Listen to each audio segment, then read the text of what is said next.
Y bueno, para empezar con la práctica, aquí está. En este caso yo voy a explicar los componentes.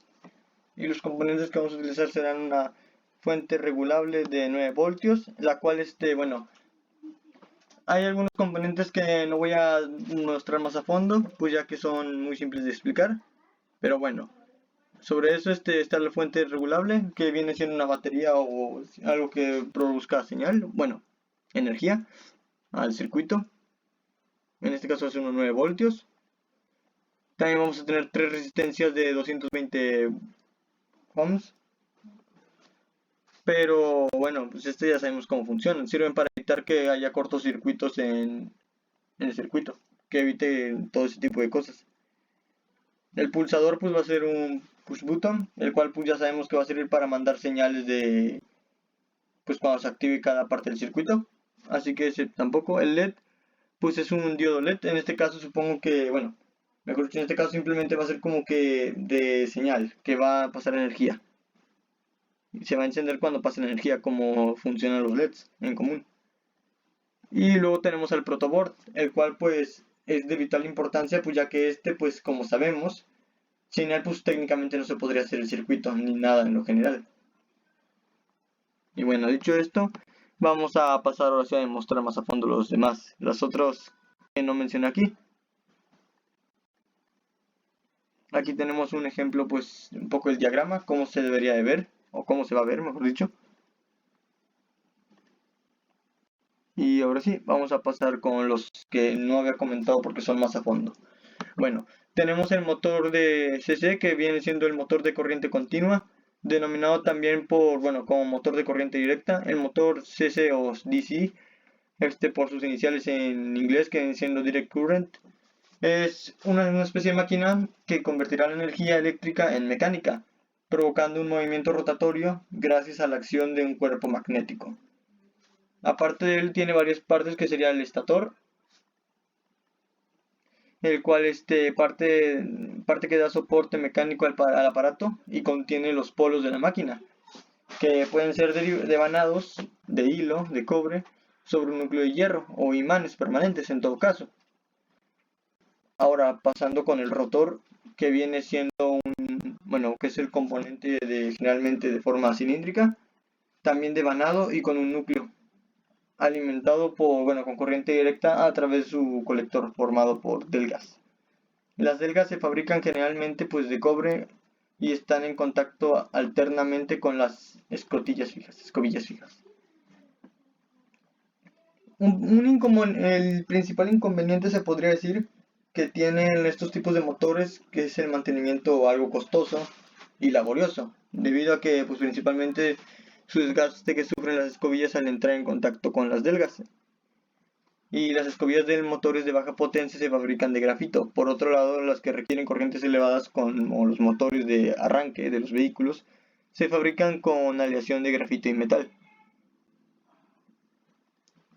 Pasando pues aquí se puede ver dónde está en cada parte la batería, el imán, las escobillas, el colector y la espiral o bobina, que es la que ya mencionamos. Ahora vamos a pasar con el controlador de motor en puente H, el cual es un puente en H, como el mismo nombre lo dice.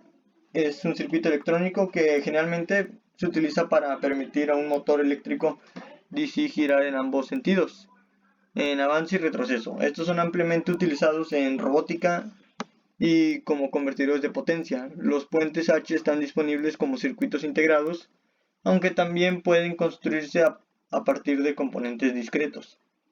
El término puente H pues realmente proviene de la típica representación gráfica del circuito, que es un puente que se construye con 4 interruptores mecánicos o mediante transistores de cualquier tipo, cuando los interruptores S1 y S4 pues funcionan y están así. Es como realmente así funciona en general. Y aquí está un ejemplo de cómo se ve. Ahora vamos a pasar con el potenciómetro, el cual pues es uno de los dos usos, que posee es la resistencia o resistor variable mecánica con cursor o de al menos 3 terminales. El usuario al manipularlo pues obtendrá entre la terminal central, el cursor y uno de los extremos de una fracción de la diferencia de potencial total. Se comporta como un divisor de tensión o voltaje. Es un ejemplo. Y pues el valor de un potenciómetro viene expresado por ohmios, que es el símbolo de ohm, de omega, que es este. Y como las resistencias, el valor del potenciómetro siempre es la resistencia máxima que puede llegar a tener.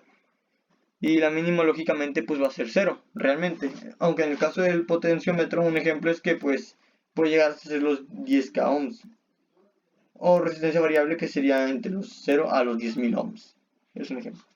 Y aquí tenemos las terminales, cómo funcionan. Terminal 3 viene siendo esta y la 2 en su diagrama.